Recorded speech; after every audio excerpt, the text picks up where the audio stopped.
اب میں ایک اور اپنے شہر کی معتبر ترین شخصیت حضرت مجاہد ملت مولانا متین الحق اسامہ قاسمی رحمت اللہ علیہ کے جانشین حضرت مولانا امین الحق عبداللہ صاحب قاسمی دامت برکاتہ نائب صدر جمعیت علماء اتر پردیش، میں ان سے بہت ہی ادب کے ساتھ التماس کر رہا ہوں کہ حضرت والا تشریف لائیں اور اپنے نورانی الہی بیان سے ہم سبھی کو مستفیض فرمائیں۔ بسم اللہ الرحمن الرحیم، نحمده ونصلي على رسوله الكريم اما بعد۔ آج کا یہ اجتماع خواتین کے لیے خاص طور پر منعقد کیا گیا ہے۔ چونکہ وقت کم ہے تو بغیر کسی تمہید کے خاص طور پر اپنی ماں و بہنوں کے حوالے سے کچھ باتیں ان کی خدمت میں رکھنا چاہتا ہوں۔ اللہ تعالیٰ نے اپنی قدرت سے اس پوری کائنات کو پیدا کیا، بے شمار مخلوقات پیدا فرمائی، اور تمام مخلوقات میں انسان کو سب سے اشرف، سب سے افضل بنایا۔ انسانوں میں اللہ تعالیٰ نے مرد اور عورت دو الگ الگ جنسیں قائم کی۔ انسان ہونے کی حیثیت سے دونوں کا مرتبہ برابر ہے، عورت اور مرد، کسی کو کسی پر کوئی فضیلت حاصل نہیں۔ لیکن چونکہ اللہ تعالیٰ نے انسان دنیا میں الگ الگ حالات سے گزرتا ہے، الگ الگ ذمہ داریاں ہوتی ہیں، ہر انسان سارے کام نہیں کر سکتا، تو دنیا میں بیلنس برقرار رکھنے کے لیے اللہ تعالیٰ نے مردوں اور عورتوں کی الگ الگ ذمہ داریاں متعین کی ہیں، اور انہی ذمہ داریوں کی بنیاد پر سماج میں دونوں کی الگ الگ حیثیتیں ہیں۔ دنیا کتنی بھی ترقی کر لے اور کتنے بھی مسائل کے حل کے لیے سر جوڑ کر بیٹھ جائے، اگر مرد اور عورت کی جو الگ الگ ان کا مزاج ہے، الگ الگ ذوق ہے، الگ الگ سائیکولوجی ہے، الگ الگ جسمانی ساخت ہے، ان کو سامنے رکھ کر فیصلہ نہیں کرے گی تو کبھی بھی مسائل سے چھٹکارا نہیں مل سکے گا۔ آج دنیا میں عورتوں کے حوالے سے ایک بہت بڑا ایشو یہ ہے کہ عورتوں کو مردوں کے برابر حقوق دیے جائیں۔ بہت اچھی بات ہے، ملنا چاہیے، سب کو برابر حقوق ملنا چاہیے، لیکن عورتوں کو مردوں سے برابر بلکہ مردوں سے زیادہ حقوق کیسے ملیں گے؟ ہم جب تاریخ کا مطالعہ کرتے ہیں، فیکٹس دیکھتے ہیں کہ پہلے دنیا میں کیا تھا اور اسلام کے آنے کے بعد کیا ہوا، تو ہمیں یہ پتہ چلتا ہے کہ اسلام کے آنے سے پہلے عورت کی سماج میں کوئی عزت نہیں تھی،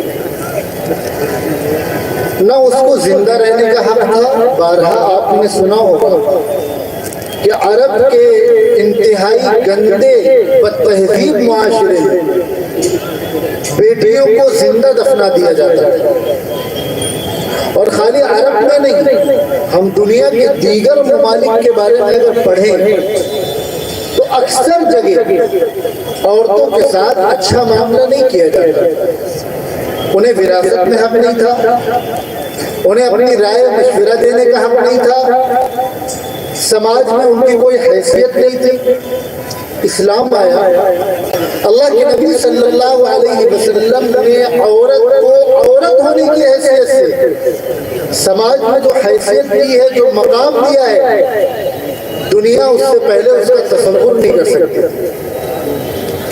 آج یہ الزام لگایا جاتا ہے کہ مذہب اسلام، دین اسلام یہ عورت کو اس کے حقوق نہیں دیتا۔ آئیے میں آپ کو بتلاتا ہوں اور آپ دنیا کو بتلائیے کہ اسلام میں عورت ہونے کی حیثیت سے ہمیں جو حق دیا ہے، سماج میں جو مقام دیا ہے، وہ دنیا کا نہ کوئی دھرم دے سکتا ہے اور نہ کوئی انتہائی ترقی یافتہ سماج دے سکتا ہے۔ اللہ کے نبی، ایک عورت اپنی زندگی میں 4 حیثیتوں سے گزرتی ہے۔ وہ کبھی بیٹی ہوتی ہے، کبھی بہن ہوتی ہے، کبھی بیوی ہوتی ہے، کبھی ماں ہوتی ہے۔ اسلام کیا کہہ رہا ہے؟ اللہ کے نبی صلی اللہ علیہ وسلم فرما رہے ہیں جس شخص کو اللہ نے بیٹی دی،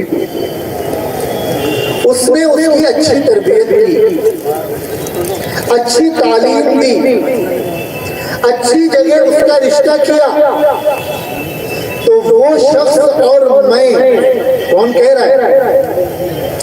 خاص طور پر میری مائیں بہنیں توجہ سے سنیں، اللہ کے آخری نبی جناب محمد رسول اللہ صلی اللہ علیہ وسلم، جن کے صدقے میں یہ کائنات بنی ہے، جن کے صدقے میں زمین و آسمان بنے ہیں، جو اللہ کے لاڈلے ہیں، جن کے صدقے میں جنت ملے گی، جن کے ہاتھوں سے جام کوثر ملے گا انشاءاللہ، اور جن کی سفارش پر لاکھوں کروڑوں اربوں لوگوں کو جنت ملے گی، وہ فرما رہے ہیں، کیا فرما رہے ہیں؟ جس کو اللہ نے بیٹی دی، اس نے اپنی بیٹی کو اچھی ایجوکیشن دیا، اعلیٰ تعلیم دی، اچھی تربیت دی، اچھا انسان بنایا اسے، اور اچھی جگہ اپنی بیٹی کا رشتہ کیا۔ میدان محشر میں، جنت میں وہ شخص اور میں اس طرح ہوں گے جیسے یہ 2 انگلیاں، اتنے قریب ہوں گے۔ آئے دنیا کوئی مثال پیش کرے بیٹیوں کے حوالے سے کسی بھی سماج میں، معاشرے میں یا کسی بھی مذہب میں اگر اس طرح کی فضیلت بیان کی گئی ہو تو کوئی مثال پیش کرے۔ بہن کے حوالے سے آقا نامدار جناب محمد رسول اللہ صلی اللہ علیہ وسلم کے پاس ایک خاتون آتی ہے اور کہتی ہیں آپ نے مجھے پہچانا نہیں، میں آپ کی بہن ہوں۔ اچھا کیسے؟ آپ نے بھی دائی حلیمہ کا دودھ پیا ہے اور میں نے بھی پیا ہے، میں آپ کی رضائی بہن ہوں۔ بہن کا مقام اسلام کیا بتلا رہا ہے؟ یہ نبی صلی اللہ علیہ وسلم کے عمل سے پتہ چل رہا ہے۔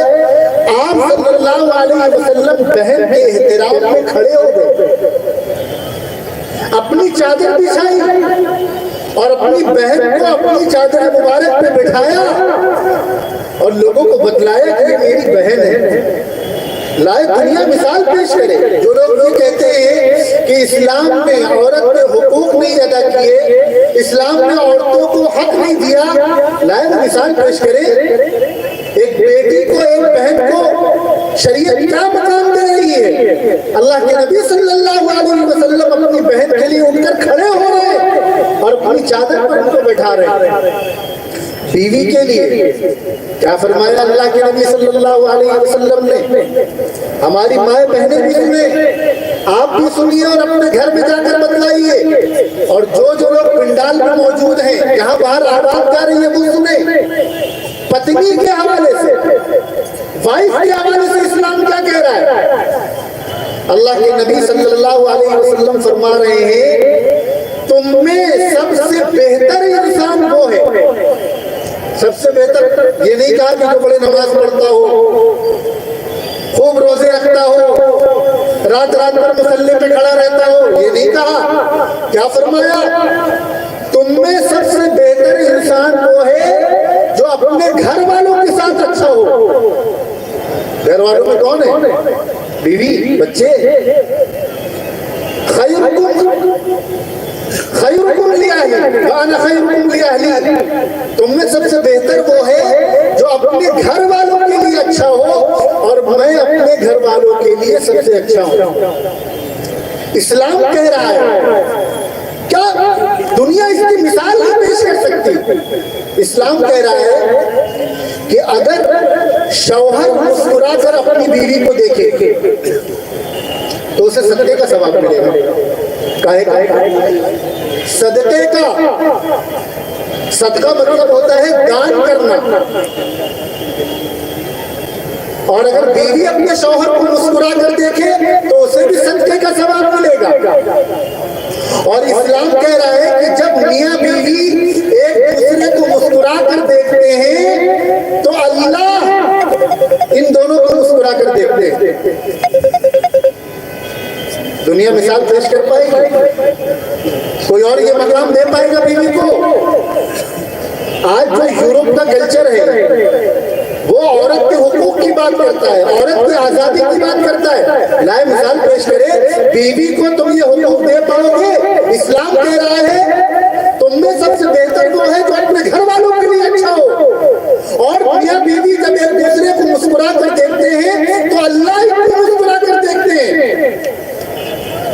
اور آقا صلی اللہ علیہ وسلم ہمارے آخری نبی, اللہ کے آخری میسنجر, انہوں نے اپنے گھر والوں کے ساتھ کیا معاملہ کیا اور ہمارے آپ کے لیے نمونہ چھوڑا. یہ کوئی اتفاقی معاملہ نہیں تھا کہ ان کی بیویاں تھیں, وہ دل کے بہت اچھے تھے,